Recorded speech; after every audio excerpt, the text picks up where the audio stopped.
Ассалаумағалейкум достар, сіздермен мен Бек Q-Family арнасына қош келдіңіздер. Бүгін біз 532 сериалдың жалғасын түсіреміз. Бүгін дело номер 2-ге реакция жасайтын боламыз. Достар, сондықтан лайк басып арнаға тіркеліңіздер. Қолдауға көп рахмет, сіздерге өте көп комментариялар, жақсы лайктарды басып жатсыздар, және көрілім саны жаман емес, достар.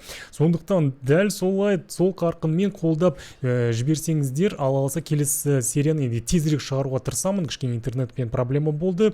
Кеше вообще шығара алмадым, өткен интернет болмады. Жарайды, көп сөз боқсыз, екінші делоға реакция түсірейік. Пока ұнап жатыр. Бүгін цензурасыз көріп көремін дейді. Егер YouTube бірақ банға беріп атса, білмеймін, енді кішкене қиындау шығар деп ойлаймын. Ну, жарайды, көрейік енді. Біреулер комментарий жазып, цензурасыз көруге болады, біреулер көрді, мен білем деп бірнеше адам солай жазды. Енді мен оларды әдейі жазды деп ойламаймын, мен көреміз, жарайды, кеттік. Единственное, блокировка в некоторых странах болуы мүмкін. И это видео типа 18 жастан жоғарыға ғана болады деп шығуы мүмкін. Жарайды, достар, кеттік. Жалпы мұнда разделение жоқ екен. Мен, короче, бір жерден тауып алдым, жарайды. И Full HD-да именно. А YouTube-ның өзінде көрейін десем, онда HD форматында ғана, прикинь, масқара ғой ол. Білмеймін, YouTube что-то бұрынғыдай емес дейді. Так, ал кеттік, бісміллә. Мына қызға енді обал ебай. Содан кейін пауза жасай бермеші дегенге, достар, реакцияның мағынасы да осы. Жалпы уақытында реакция жасамағанда, көріп тастағаннан кейін айту қандай маңызы бар дейді, қандай смысл жоқ дейді. Сондықтан маған қызық жерлерді өзім нетсем, достар, кешіріңіздер, енді кімге ондай ұнамайды, енді значит басқа реакцияларды көрсеңіздер болады.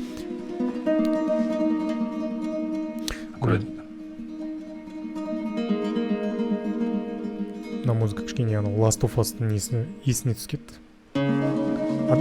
Одни из нас.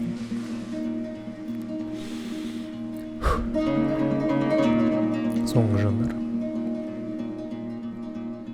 Еба. Цензурасыз қайтып мен қарадым нелерді, экшн сценаларды. Блин, ну там жестко, конечно. И, достар, комментарийда жаздым, көп нәрселерді өткізіп алыппын. Я шынымен де там бір-екі жертваны дұрыс санамаппын. И көп заттарды, короче, сондай. Ну енді, достар, сендер ол екінші рет, үшінші рет көріп атсыңдар, сондықтан бір нәрселерді байқап атсыңдар. Мен әрине екінші рет, үшінші рет көрсем, тоже кейбір заттарды кішкене тезірек байқаймын да. Бірінші рет көргенде кішкене мен анда алаңдаймын, мында алаңдаймын, интернетке алаңдаймын, өзім комментария жасаймын. Сондықтан экранда болып атқан заттарды кейде көре алмай қалам, достар. Енді барынша тырысамын дейді. Так, сұрастыру керек. Так, Мэдигелер, окей. Друг друга, так, все в разных районах. Все в разных районах друг друга не знают, дейді. Общих интересов нет, никакой проблемы. Так, жарайды, ол жертвалар туралы почергі кайф. Короче, мен түсінген бойынша, жаңағы детектив бұл мынау кішкене қартайып, азығындап, маскүнем болып кеткен. Мынау білмеймін енді, сол ма қартайғанда жоқ па, вот соны ойлап отыр мына шал. Мына кісі, который рак тауып алған. Что-то пышақты қайрап атқанына қарағанда, біреудің басын кесіп алайын деп отқан сияқты. Содан кейін біреулер айтады, бля, мұнда реклама бар ма? Нет, бля. Я не хочу с рекламой смотреть, брлар. Пиздец, жарайды. Зато цензура жоқ, окей. Окей. Жарайды. Режиссер Алишер Утевке өте респект. Генеральный продюсер Алишер Утев. Окей. Бұл соңы ма басталып отыр ма, не ойлай? Ага, мынау соңы ма осындай? Бля, это было конец, оказывается. Сори, достар. Так, let's go. Ол соң екен ғой. Я думаю, сразу басталып кетті. Просто мында бір видео, сразу бүкіл сериялар. Так, окей, мына кісі, менің түсінігім бойынша, менің өзім пікірім сол, жаңағы детективтің қартайған кезі деп. Бірақ та, енді неге қарағанда, антуражға қарағанда, комнатасына қарағанда, вроде жоқ, тоже ескі заман дейді. Немесе, білмеймін, ну ол қартайса, мысалы, да? Ух ты! Ебать, біреуді ұстапты. Біреуді байлап ұстапты, ана кішкене даже жылап отыр ма, қорқып отыр ма, бірдеме, короче. Жарайды достар, көрейік.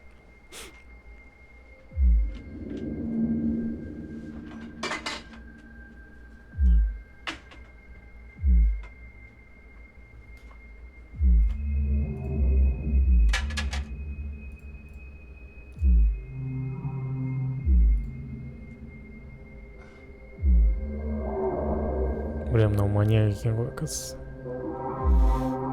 Оказывается, отсылка екінші делоға отсылка екен ғой, ебать. Туф, бәрі әп-әдем қыздар дейді ғой. Пиздец, бля. Ебать. Тағы да осы қара жол. Темекі, бір сағыз, 850, что-нибудь еще? Водки дай. 2 литра.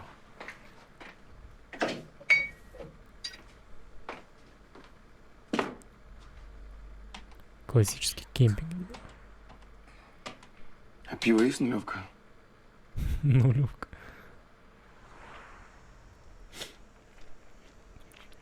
Сюда не беру этот мынау Audi A6 мен C4 9 C4 ол кузов бұрылар, A6 екенін түсінікті ғой енді бәріне. Audi 100 A6. Дороги бухать собрался? Не ссы, братишка. Безалкогольная. Сзади лодочки такие большие, базар жоқ. Пионер лодочкалар тұр.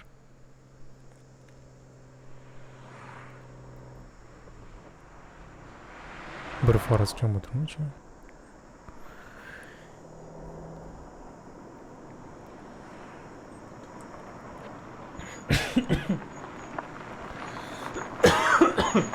Кешіңіздер.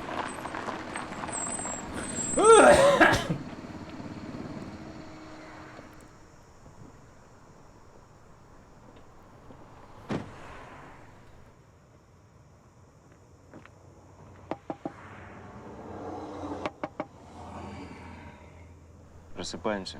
Обед. Девушка, можно чай? Чайник. Борщ есть? Есть. Давайте борщ. Одну порцию. Да. Беляши штуки 3 давайте. Сестренка, а где можно руки помыть? Ана жақта. Болды ма? Угу, пока все. Чай сразу алып келейін ба? Да, можно сразу.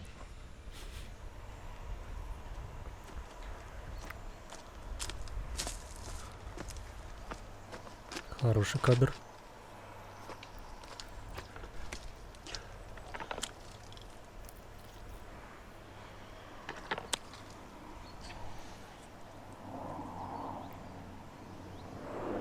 Өзін айдада көп уақыт көрмеген сияқты ғой.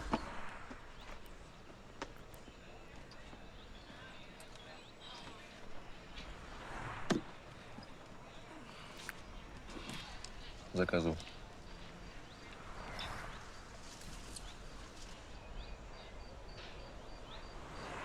Ваши беляши. Спасибо.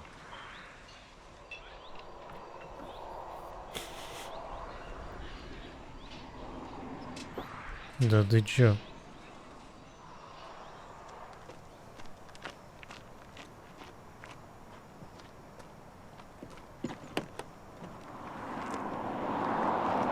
А, пиво. Почему именно беляшқа қарап ол сондай кішкене отвращение болып барды да и пиво ішкісі келді. Может быть, анау как раз келесі, ну, менің чисто интуициям бойынша, наверное, келесі екінші деланың маньягы адамдарды өлтіріп, олардан какой-то бір, ну, тамақ, беляш, там, самса, адам етінен жасаған болар мүмкін. Просто догадки достар кеттік. Ну, для чего это? Именно соған кішкене внимание көрсетті, да, просто?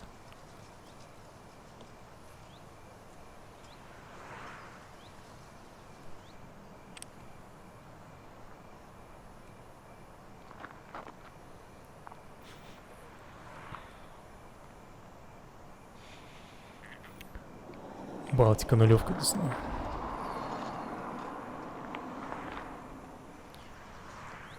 Курить и пить — это вредно, достар. Вообще не стоит ни курить, ни пить.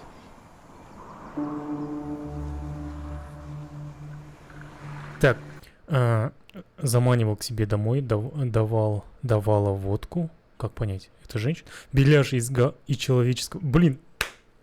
Я следователь, епта. Давала водку, после убивала... А ельма, нифига. После убивала, расчленяла, из их мяса готовила беляши, понял. Мясо человеческое для беляши. Пила обычная.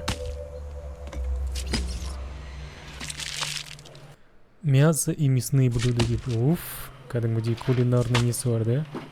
Еба, пиздец. Ну это же не женщина. Почему там в женском роде написано было? Ебать, блин. Мистер Канагарандр. Ондай стол бүкілінде был. Ебать. И мынау басқа маньяки. Но тут не тот старик 100%. Это какая-то женщина. Охуеть, если это женщина, я просто буду в шоке. Цензура Ебать. Бля, надеюсь, YouTube маған бан вернет. Охренеть, просто и не встать. Блин, YouTube-то бірдеме қылып, наверное, надо. Описаниесінде бірдеме... Ой, не деймін. Настройкасында бірдеме қою керек шығар деп ойлаймын. Бағана тамақ ішіп алу енді. Но это уже не беляши, это манты уже. Астапыралла, нешетүрлі адамдар болады да. Алла сақтасын.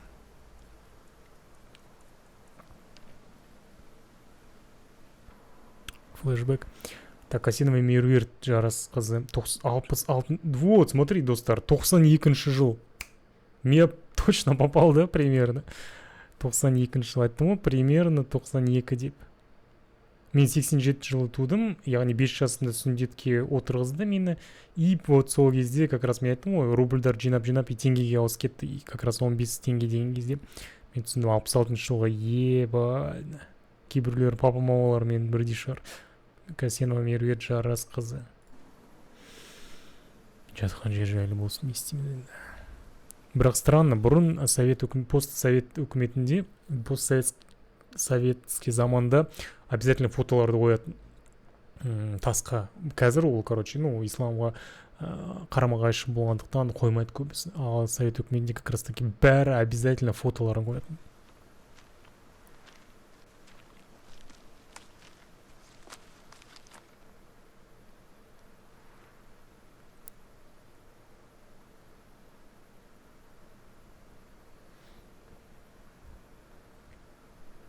Жатқан жер жарық болсын.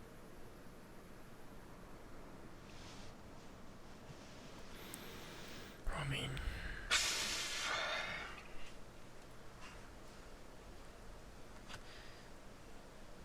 Шалқар жетеді енді. Бір жыл өтті ғой. Сен де кінәлі емессің, мен де кінәлі емеспін. 90-шы. Ондай болып тұр, ол біздің жұмыс. Давай не будем, давай не здесь, ладно? Прояви уважение. Келсем. Жарайды, мен машинада боламын. Ұмытта біз бастық күтіп отыр. Бір жыл болғанда ешқандай не ограда қоймаған дұрыс емес болыпты. Конечно.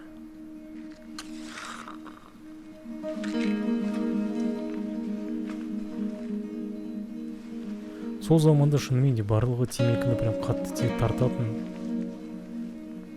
Это считалось крутостью, когда человек курит. Сол заманның адамдары, ер адамдары прям қатты темек тартатын. Қазіргі заманның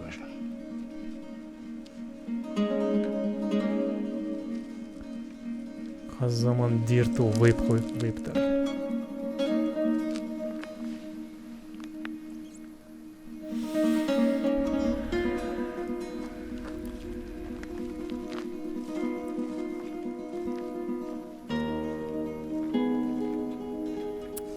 Дөңгелектер лысылау екен, да?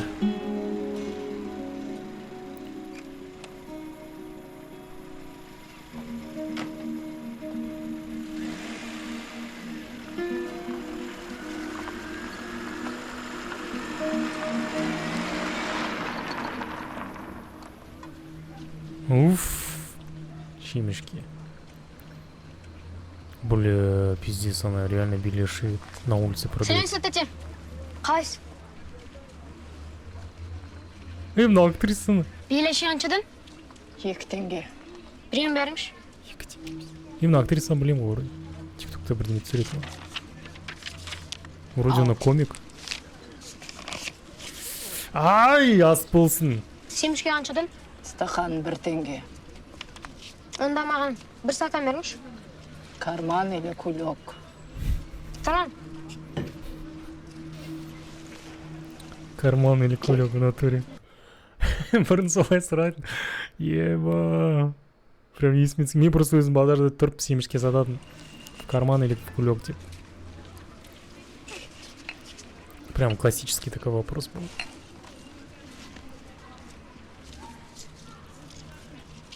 Мәңіз.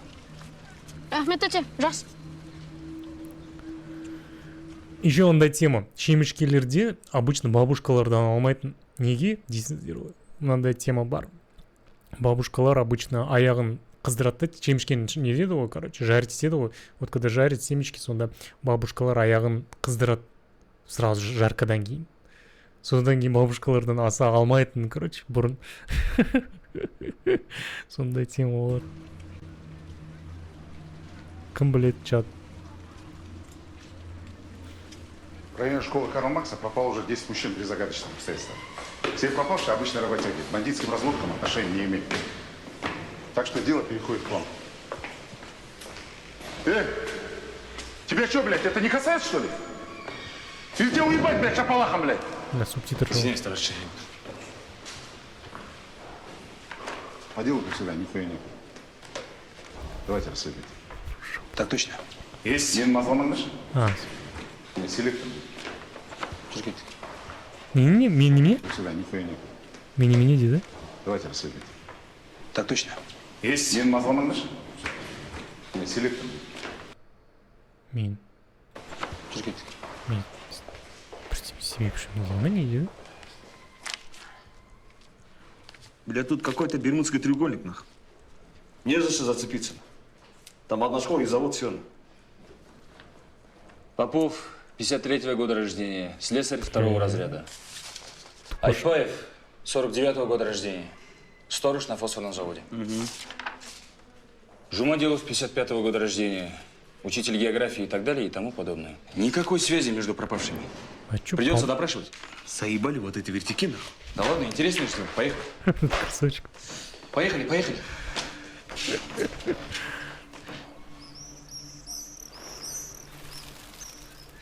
Салам алейкум. Уголовный розыск. Сергей Семеновичпен бірге жұмыс жасайсың ба? Я? Он жоғалып кеткеніне 3 ай болды. Жена говорит, что он забухал. Вы что скажете? Мынау актер ғой, который типа тиктокта бірдемелер түсіреді ғой. Сергей Семенович негізі нормальный жігіт. Анда-санда 100 грамм ұратыны болмаса, 3 айлап ішіп кеткен көрмегем. Айтпаев жан сіздің күйеуіңіз бе? Я гражданский күйеуім. Поселениеңіз қашан көрдіңіз? Соңғы рет 2 апта бұрын жұмысқа шығып кеткен, судан қайтып оралмады ғой. Может, загулял? Нет, ондай жоқ, ол қанша ішсе де үйге қайтып келетін. Да сволочь, получил, наверное, зарплату, опять где-то забухал. Это уже не первый раз. А заявление не мое. Это моя мама написала. А с кем он бухал, не знаете? Да, блядь, с кем он попадется, с теми бухал. Спасибо. Қыздар видеоны салған кезде плюс 18 Бля, деп странное дело. салам, окей. Все пропавшие друг друга не знали. Общих интересов нет. Тем более с разных районов. Бля. И единственное, что всех объединяло, это водка. Все пропавшие бухали. И может какой-то бриталбой пойдет в ланшерно? Прикищить такие, не ультрит нах. Да не, вряд ли. А чё, По мне, почему? это трезвомыслящий серийный маньяк. Ну, бля, конечно, лучше бы я ошибался. Они просто забухали и в скором времени вернутся домой. Ну, не знаю. Долбай болсанай, долбай деп. Вот такая тема тоже помню. Коляскаларға. Штляр, газовый баллонды помню, осылай таситын. Чё? Рыба, сука! Ай, сука! Ай, жігіттер, келгер. Денсаулық болсын, жігіттер. Келгер. Бля, мына бутылкалар даже есімде. Давай. Біртарат жер. Не дұрысы? Ой, бля, арқып қалды ма не? Bir şunu atmışlar. Çok koy. Қой, бля, сен Гризада бар ғой, всегда заначка болады бар ғой. Атпен тықмасы. Нихуя себе, нахуй. Нихуя себе, ну. Нихуя себе, ну. Давай по разам, да. Кто крыса, нахуй? Сам ты крыса, бля, понял, да? И вообще, нахуй. Пошел нахуй с моего двора, блядь. Ох, бля.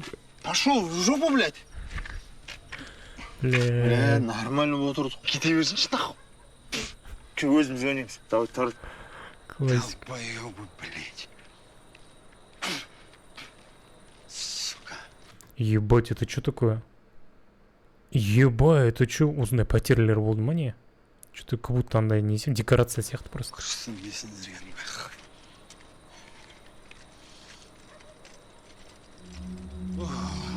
Бля, пидорас. Какой-то японский вайб бар, японский хоррор вайб бар. Вот я не знаю, какой-то именно наш аель.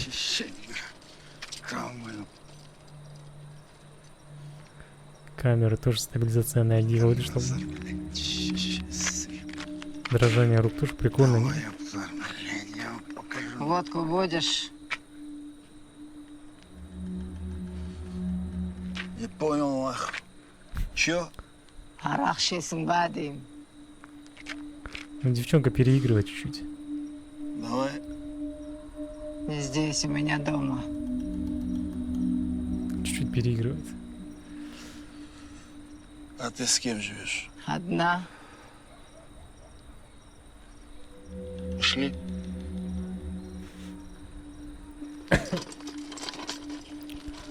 Как будто маньячка не переигрывает всех, да? Дверь закрой. Человек-молоток. Чё, бля, где бухул? Да сядь ты, все же хорошо. Жрать будешь? А чё есть? Да. Беляши. Че, бля? И собачатина? Да похуй, бля. Жрать хочу.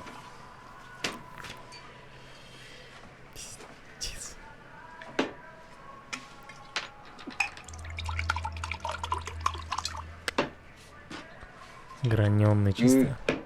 А ты чё? А я не пью. Бля. Пиздец ты странный. Ладно.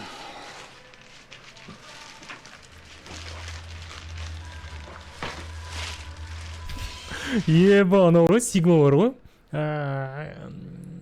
Кристиан Бейл туралы мем бар ғой, сигма. Типа неге бар ғой, вот сол Аргенс дейтін. Сол киноны кім көрді, достар? Вот сол тоже прикольный бір жер бар, сол осы неге ұқсайтын. Тоже салафан жай біреуді молоток немен топормен өлтіретін жер есіме түскен. Ты что делаешь? Да сиди, сиди. Я сейчас подойду.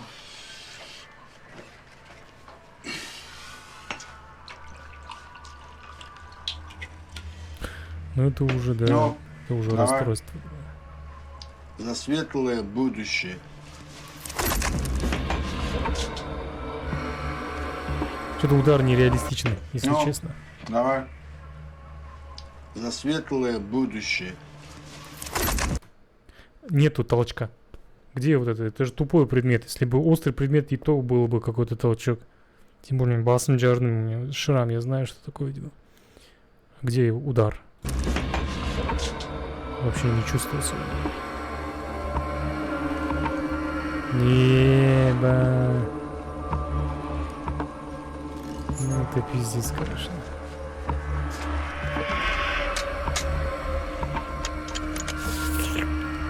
Кармашки там.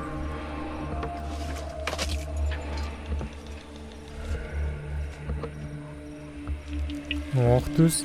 Зато Ахтус кайфует. Уликал ранжалжительно. Зачем? Это что? Это расстройство? Это что за... Это реальное расстройство, да, психики, да, просто. Ой, бизнес же сотман жопу, он... Бизнес очень керек жопу. Беляш сатып.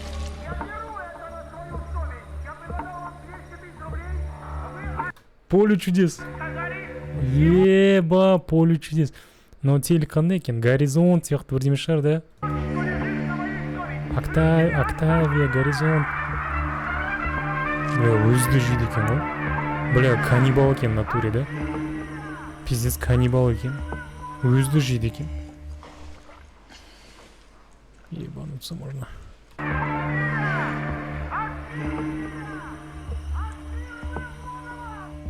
Поле чудесті бұрын бәрі көретін еді. Қара, теориялар примерно. Догадкалар мусор болып кетті. В этом районе все и пропадали. Ол районда пивнушка, питаки там, өздерінің ішетін жерлері бар ма? Өзің білесің ғой? Там кроме школы и завода больше ничего нету. Это спальный район. Бля, қырық жастағы алқаш кімге керек? Бля, фу, я думал, Бұл жерде это... вариант көп. Может, в рабство забрали. Может, Так, новая Узенька. Подожди. Узенька? Это ближе к Караганде же. Старый город.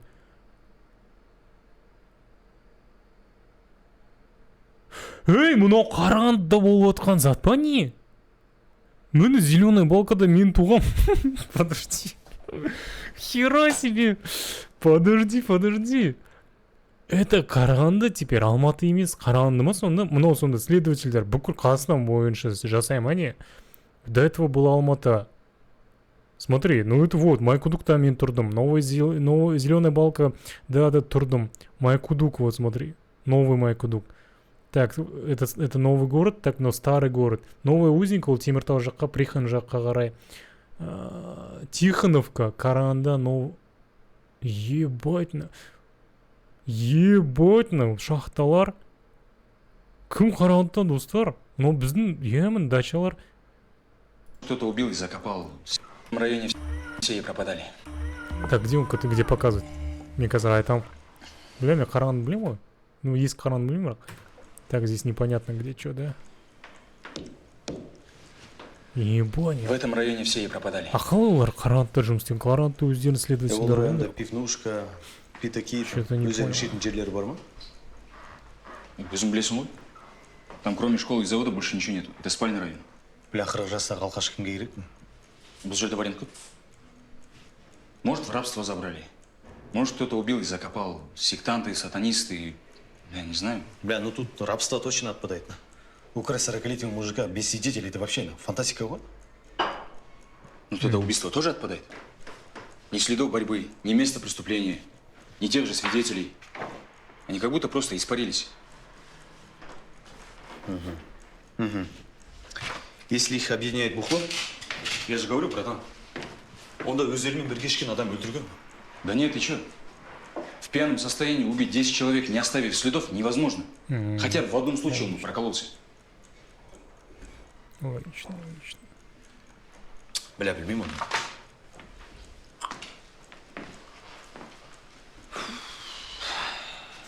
Куда вы все исчезаете?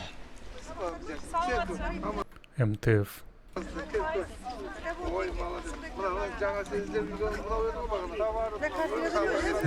Базар. Тоже. 200 теңге ескі, ебать. Аль-Фараби ғой, короче, да? Бұрын тоже осылай сататын 93 жылдар, қиын жылдар ғой, ебать. Аль-Фараби. Там Сиимбай, я вижу, вроде. А что, Шоқан Уәлиханов 10 теңге? Я Шоқан Уәлиханов 10 теңге, 5 теңге Құрманғазы, 3 теңге Сиимбай. Әдемі еді сонда теңгелеріміз.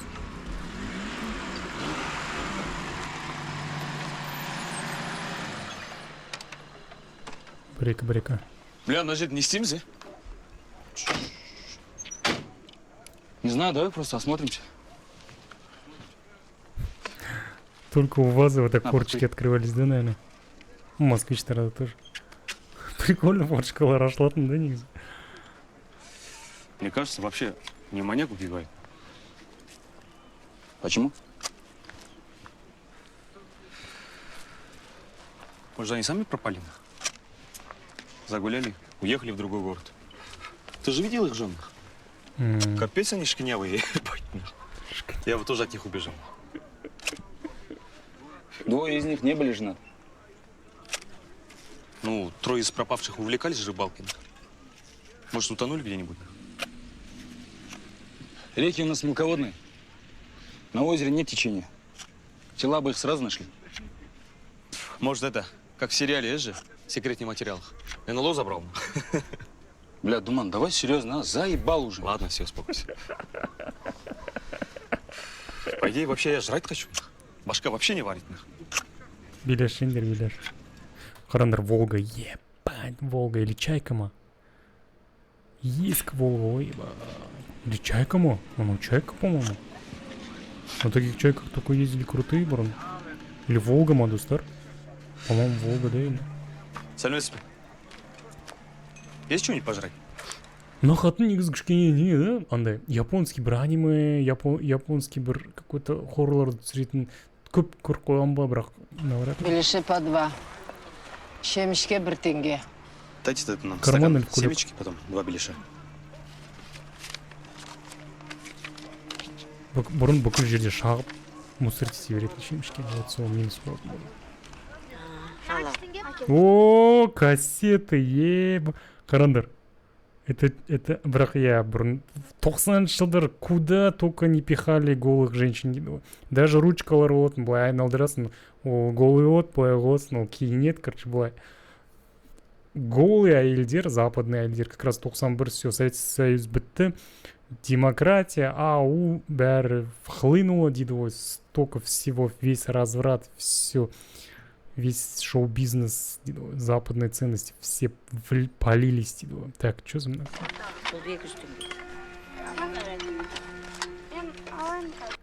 Алиханов, он деньги. Спасибо.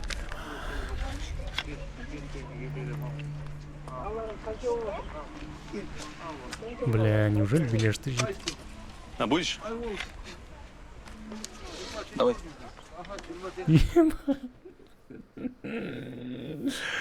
Ебать.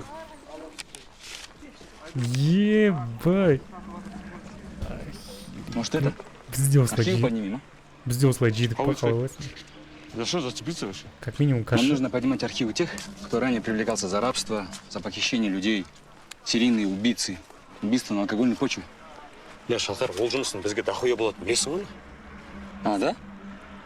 Ну тогда увольняйся, братишка. А чё у них? Чё за конфликты? Ой, ебать, пиздец, уничать полтам, жимешь? Давай, поехали. Бля, красавчик этот чувак. Бля, аттарын білмеймін әлі. Аттар емет. Какой-то думан, что-то такое, да? Мына или реально какой-то бір жапонға ұқсайды.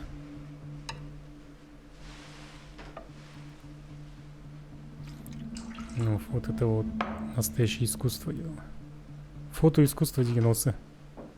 Пленочного түсіріп, өзін проявлять етіп, удачно проявлять етіп, кейіптіріп оны. Нағыз фото искусство осында жатыр ғой.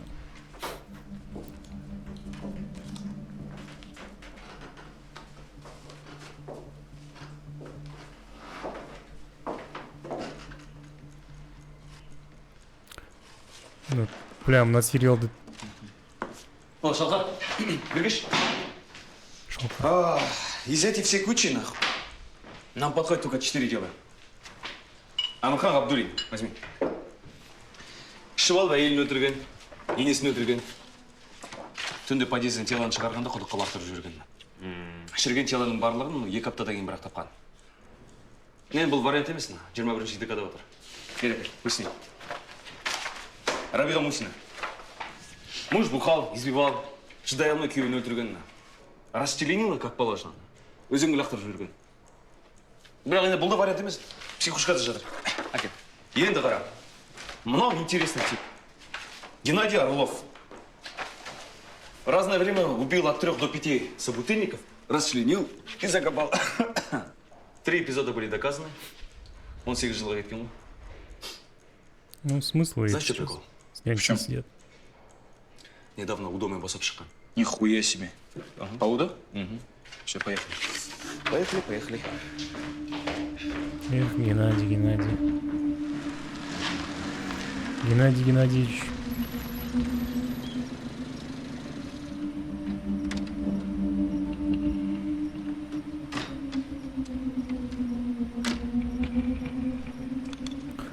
Блин, здесь даже фоновая музыка такая напрягающая. Красивая. Молодцы, молодцы.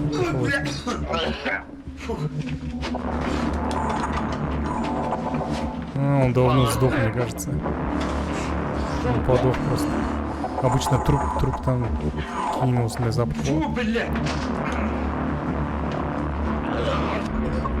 Да, я же говорю, сразу. Самый ужасный запах это от трупа. Короче, без уақытта менің коллегам тоже судебный исполнитель должникқа барып таба алмай қағат бармайды, қағатты ешкім ашпайды. Солай бірнеше аптадан кейін кірсе тоже осылай. Жмурик жатыр.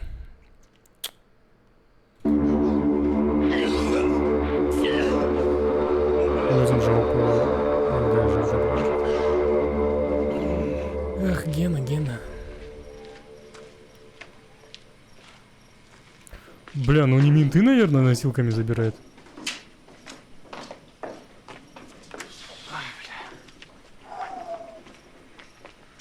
Так, личность установлена. Это 100% Геннадий Орлов. Ну, что я могу сказать? Труп пролежал в квартире не меньше 2 недель. Предварительная причина смерти – очень сильная интоксикация организма. Интоксикация? Короче, отравился наш Геннадий паленой водкой. Вот, Шалқар, говоришь, біздің жертвалардың барлығы арақтан уланып өлген. Ондай болатын болса, телоларын баяғыда тауып алушы еді. Иә, достар, неге өткені бұрын арақтың сапасы өте нашар болатын. Самогон деген болатын. Біздің көршіміз, помню. Прям кәдімгідей үйде самогон жасап, бутылкалар разливать етіп, наклейкалар не клеить етіп, прям үйге келіп алатын. Как раз сол жылдар, 93 плюс-минус. И адамдар көп қырылатын сол кезде самогоннан, интоксикация дейді ғой жаңағы. Солай болатын бұрын. Ты так говоришь, НЛО? Ладно, мужики. Давай, Шалкар. Раз. Какой нахуй НЛО? Нет, но все равно непонятное что-то в этом есть. Сеструха. Бля, karnım aç. 10 tenge берші. Көпке биләші сатып тұрған. Ақша бар. Мына мен сияқты бишара интернаттағы шыққан жігітке көмектесерсің. Сука. Мен саған айтып тұрмын ма? Алло! Алло, гараж. Ой, ебать, не, зачем? Я думаю, маньяк, который скрывает свои жертвы, нахер это ей нужно. Слай, столон қалатын жар, да?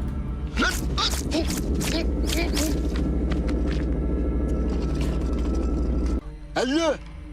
Пиздец просто.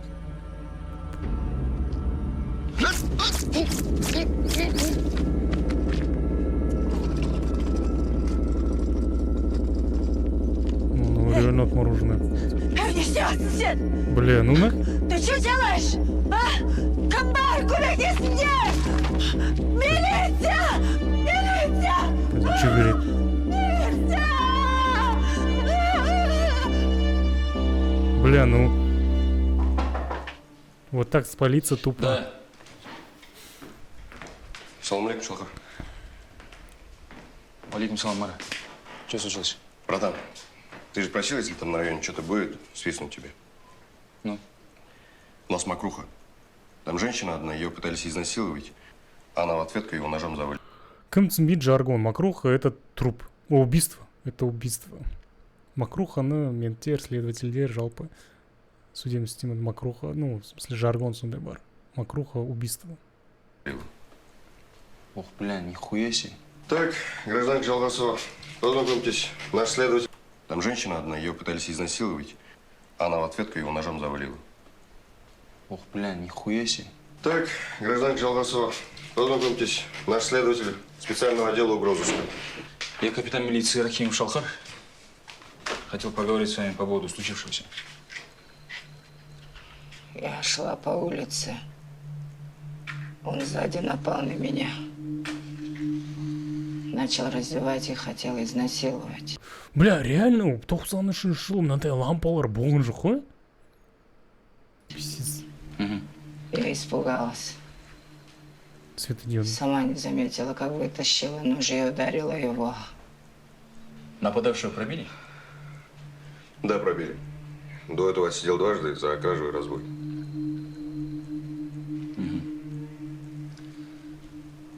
А вы вообще чем занимаетесь? Да, я безработная. А нож откуда?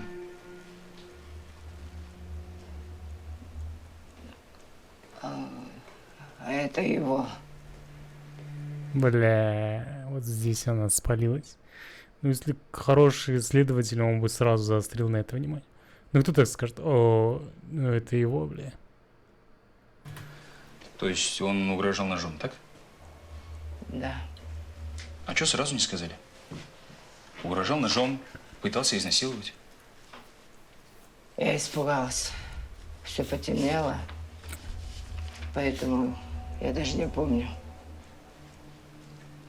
Проживаете по адресу Комсомольская, 37, да? Ну, она пиздец подозрительная. Да.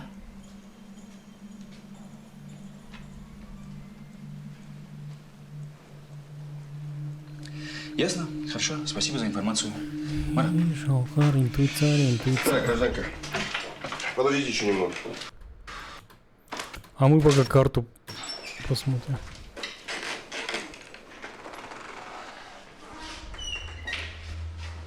Ну что скажешь? Да, бля, мутная женщина какая-то. Хорош. Да, я тоже так подумал. Пробил по базе, на учете не стоит, ранее не привлекалась. Может, детей? Нет никого. Дом достался от матери. Давай это так сделаем. Подержи тут пару дней, пока разберемся, там оно много. Бля, братан, что за подстава? За что? Бас такой-то найрадон. Ну. Вот завтра начальник придет, сам ему скажешь. Ай, блядь, сука. Хули делать. Ладно, отпускай давай. Бірақ этот. Қаладан кетпесін. Вот. Давай. Сейчас.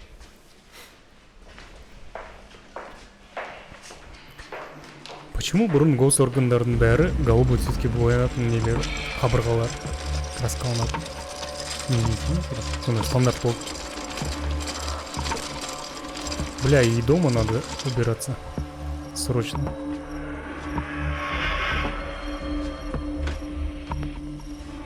Шман может быть, потому что обыск был мукова. Ну, если она адекватная, она бы срочно дом убирала. Остаток всего-то.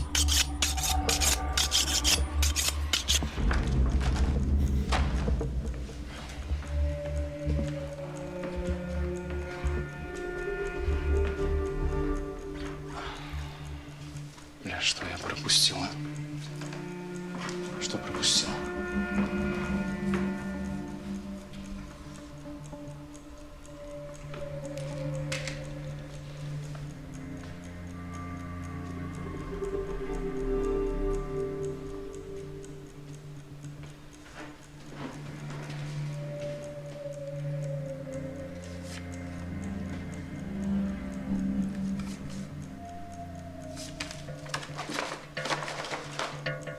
Фото да көріп қазір оны.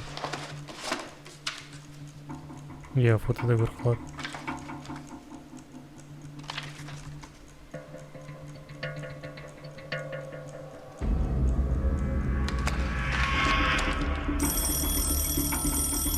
Ну, разве это зацепка? Ну, хотя именно жоғалған жерде көрдім оны. Ну, в целом, где ты живешь, деп содан сұрауға болатын еді ғой. Қай районда тұрасың, мысалы айтады там новая Караганда деп. Ага, как раз сол жоғалған жерден. Неужели да просто сұраған жоқ оны? Адресін жазған жоқ. Именно просто фотодан көріп сондай не болмайды. Алло. Срочно выезжай на Комсомольскую, 37. Я, кажется, маньяка нашел. Давай быстрее, Гуман.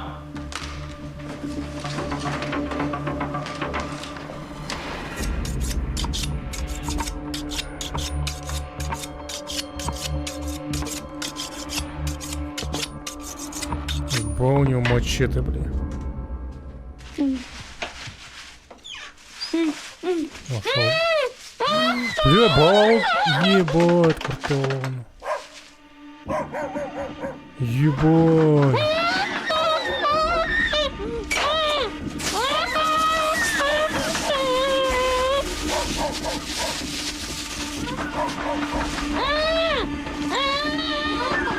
Охуеть, просто. Бля, за это можно реально страйк получить.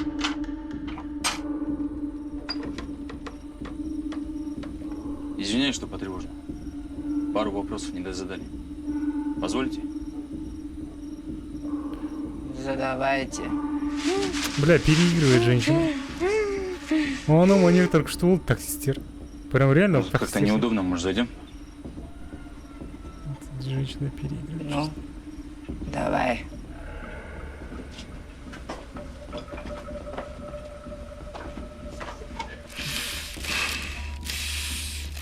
Где второй чувак? Чай будете? Да, буду.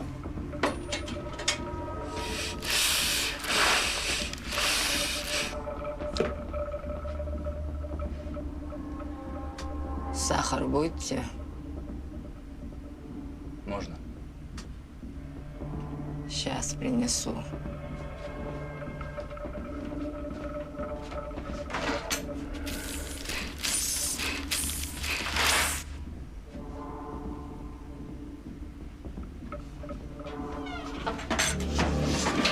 Ебать, ну. Пиздец, хорошо, что он на стриме сидел.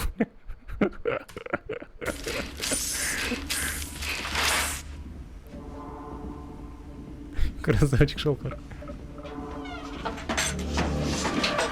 Ебать. Бля, бала. Летит много. Бля, ну она же убежит, бро. Я понимаю то, что проверить надо и баска локации лорда, но... Бля, вот ну я... Ой, бля.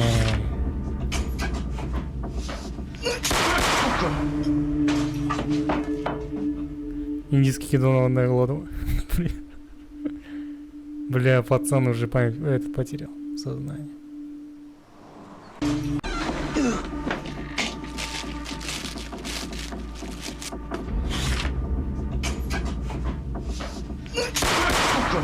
И пауза, видишь?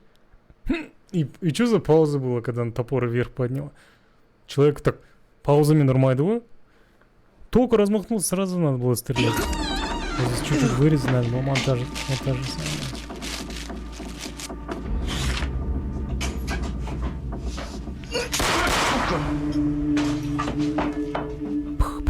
Макаров, что ли?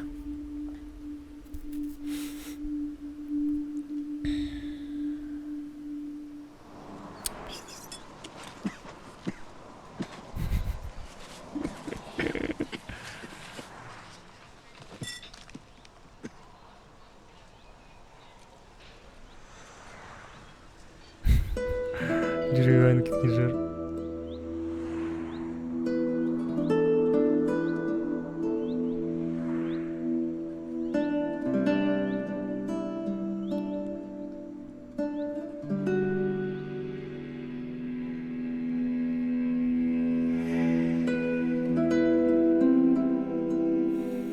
Понятно, әртүрлі делалар, короче, бір-бірімен ешқалай байланысты емес, да? Мен түсінігім бойынша. Бағады бір қалды ма сонда?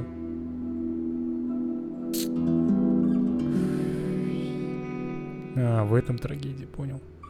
Где в каждой серии должна быть трагедия. Бірінші трагедия бағана қызы өлген трагедия, екінші деладағы трагедия кішкентай бала өлді, түсіндікті.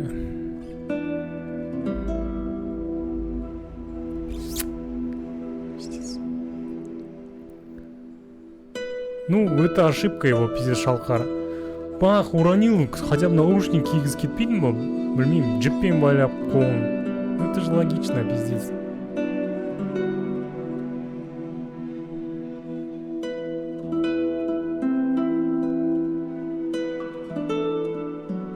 Наручники сол кезде, наручниктер болды ғой үшін.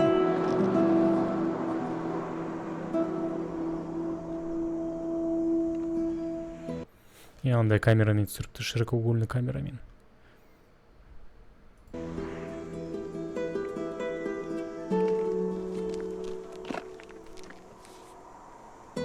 Блокнот забыли.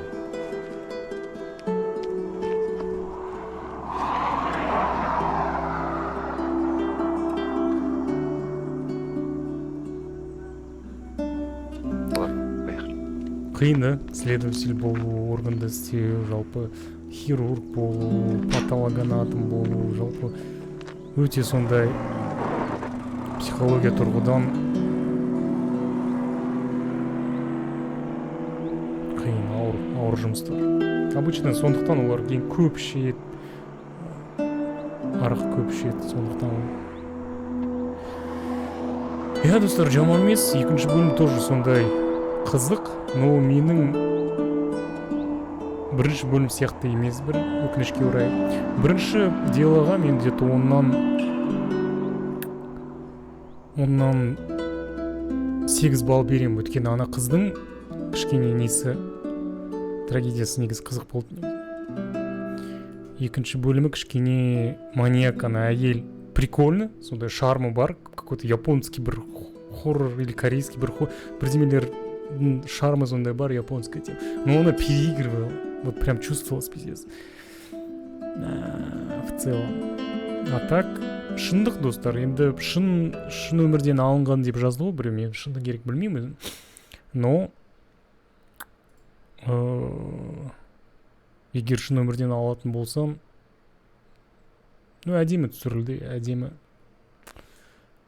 Екінші бөліміне енді оннан 6 балл қоям. Оннан 6. Прям ғажап емес, бірақ та бәрібір қызық. Кішкене интригандай, запутанный сюжет дегенде ондай кішкене аз болды да. То есть яғын жері ұнамады, что просто фотодан көріп қалды, именно сол точкаларды, фотоға түсіріп барды ғой, анау билет сатып алған кезде именно сол әйел отырды. Как-то кішкене глуповато. Следователь бірінші адрес сұрайды, қайда тұрады, қай мекен жайдан деп сұрау керек. Убийство тоже примерно, ананы пышақтаған жер тоже примерно сол район ғой, байде, Қарағанды үлкен емес қой. Кішкене вот в этой части чуть-чуть глуповато было. Бұл чисто менің пікірім, достар, сендер келісу керек емессіздер, келісесіздер емес, келіспейсіздер, осы сіздердің пікірлеріңіз және де құқықтарыңыз. Мен жай ғана қарапайым өзімнің реакциямды істеймін, достар. Сондықтан ұнаса лайк басамыз, арнаға тіркелеміз, қоңырау шертеміз. Келесі үшінші бөлімді давай бүрсігіні жасайық. Давай күнара шығарып тұрайық, окей? Келістік па? Жарай, достар. Онда барлықтарыңызға рахмет. Міндетті түрде каналға тіркеліп, все уведомления бассаңыздар, онда келесі видео шыққан кезде, немесе стрим болған кезде бірінші болып білетін боласыздар. Және де менің телеграм арнамның сілтемесі описанияда бар, инстаграм тоже бар, тикток тоже бар. Телеграмда мен обычно шығарам, бүгін мысалы кеше неге видео шықпады дегенде мен сонда шығарам, интернет нашар, анау мынау деп сонда видео шығарам болады. Сонда телеграмға да тіркеліңіздер.